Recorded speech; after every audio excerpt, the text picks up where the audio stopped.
자, 김의겸 전 청와대 대변인 같은 경우는 흑석동 투기 논란에 아내가 상의 없이 결정했다라고 아내 탓을 했다라는 논란.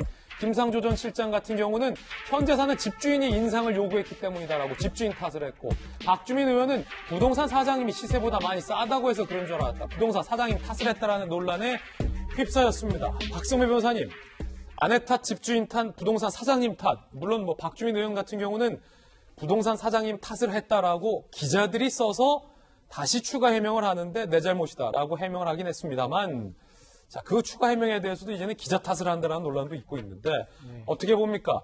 남 탓 맞습니까? 셋 다? 일부는 남 탓으로 보이기도 하고요. 일부는 그 발언이 와전된 것으로 보이기도 합니다. 이 박주민 의원의 경우에는 임대차 3법을 대표 발의한 장본인이다 보니 그 논란이 더욱 거세지는 것으로 보이는데, 애초에 임대차 3법이 다소 급하게 시행되는 과정에서 가장 우려했던 부분은 임대인이 신규 세입자를 들이는 과정에서 대폭 임대료를 올리면 어떻게 하느냐는 것이었습니다. 실제로 임대차 3법은 2년 플러스 2년, 4년을 거주할 수 있고 갱신 과정에서 5%까지만 임대료를 올릴 수가 있는데, 이 상황을 모면하기 위해서 4년 이후에 임대인이 새로운 임차인과 계약을 체결하면서 대폭 임대료를 상승하는 상황은 막지 못한다는 것이죠. 그럼에도 불구하고 이 법안을 대표 발의한 박주민 의원 본인이 법 시행 직전에 신규 세입자와 9%에 이르는 임대료 상황, 즉 임대료를 올려서 계약을 체결하게 된 것입니다. 비판을 면하기가 어렵겠죠. 그렇지만 월세를 올리는 것 자체를 법적으로 비난을 할 수는 없겠습니다만, 나가게 되는 세입자, 그리고 새로 임대차 계약을 체결하고 그 직후에 임대차 3법이 시행되는 모습을 본 신규 세입자가 어떻게 생각했을까 싶은 생각이 듭니다. 예. 자, 박수현 전 대변인.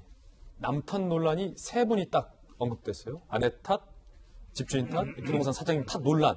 김의겸, 김상조, 박주민. 남 탓 논란에 대해서 어떻게 보십니까? 예, 일단 본인으로서는 저런 문제가 제기가 됐을 때 설명과 해명이 필요하죠. 그런데 거기에 이제 그 설명을 하다 보면 설명이나 해명이 아니라 변명 아니야? 라고 이렇게 국민들 입장에서는 들으실 수 있는 부분들이 항상 있게 마련입니다.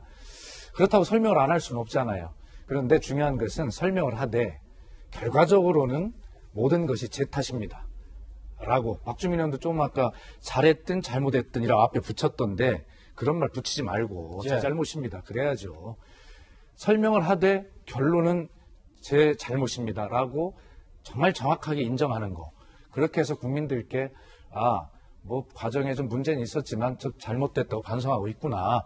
라고 그렇게 국민들께 진심이 전해지도록 하는 것이 정치인의 언어라고 저는 생각을 합니다.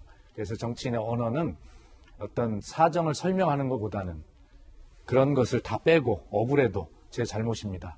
라고 하는 것. 그리고 나중에 국민들께서는 자기 입으로 설명하지 않아도 그런 걸 또 다 알아주실 때가 온다라고 하는 것을 뭐 그렇게 길지는 않지만 제 정치 인생 중에서 제가 느꼈던 교훈입니다. 예, 남 탓하지 마라 라는 박수현 대변인의 돌직구 발언.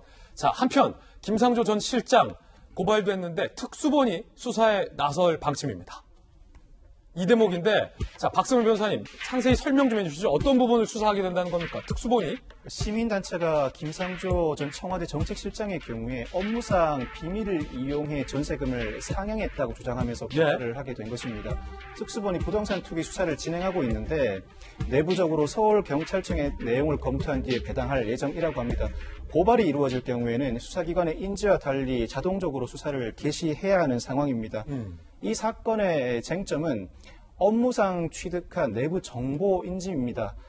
임대차 3법 당정청 논의 과정에 김상조 전 정책실장이 개입했다면 업무상 취득했다고 볼 여지는 충분하지만, 법률 시행 과정에서 공식적으로 논의되는 내용이, 즉 이 법률이 도입될 것인지 도입된다면 그 구체적인 내용이 무엇인지가 비밀에 해당하는지 여부는 좀 더 따져봐야 하지 않을까 싶은 생각이 듭니다. 현재 예상으로는 형사처벌로 이어질 가능성은 상당히 낮아 보입니다만, 이러한 고발이 제기된 것 자체는 국민들의 상당한 분노감과 박탈감이 반영되었다고 보시면 될 것 같고, 단순히 고발장이 접수되었다고 각하할 사안만은 아닌 것으로 보입니다. 적어도 김상조 실장이 조사는 받아야 할 상황으로 예상됩니다. 예, 그런가 하면 오늘 동아일보가 창간 101주년을 기념하여 여론조사를 실시했는데 현 문재인 정부의 부동산 정책, 과연 국민들은 여론조사를 통해서 얼마만큼의 점수를 줬을까요? 함께 보시죠. 부정이 70.7, 긍정이 9.0, 부동산 정책은 완전한 낙제점. 이거를 이재명 기자 100점 만점으로 환산하면 20점대가 나온다고요.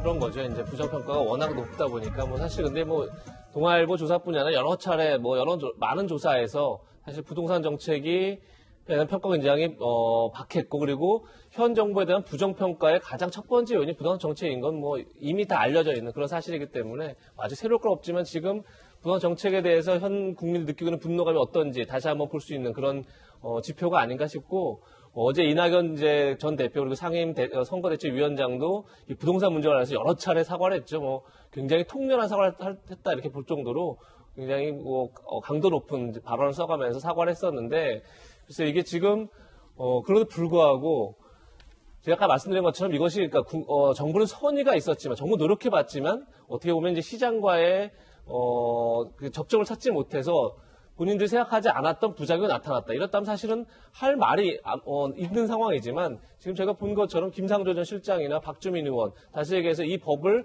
발의하고 이 정책을 추진했던 어떤 당정청의 톱들, 그러니까 그 당정청에 그걸 이끌었던 사람들이 모두 다 이 법의 부작용을 이미 알고 있었고 본인들이 그것을 똑같이 행했다라는 상황이라면, 사실 이거는 어떤 통렬한 반성으로 해결할 수 있는 문제를 넘어서는 게 아닐까 그런 생각이 들어서 그야말로 부동산 정책을 전면에서 다시 재검토하는 그런 시점에 와 있지 않나 싶습니다. 예, 20점대면 통상 낙제점 수준이라고 평가할 수 있겠습니다.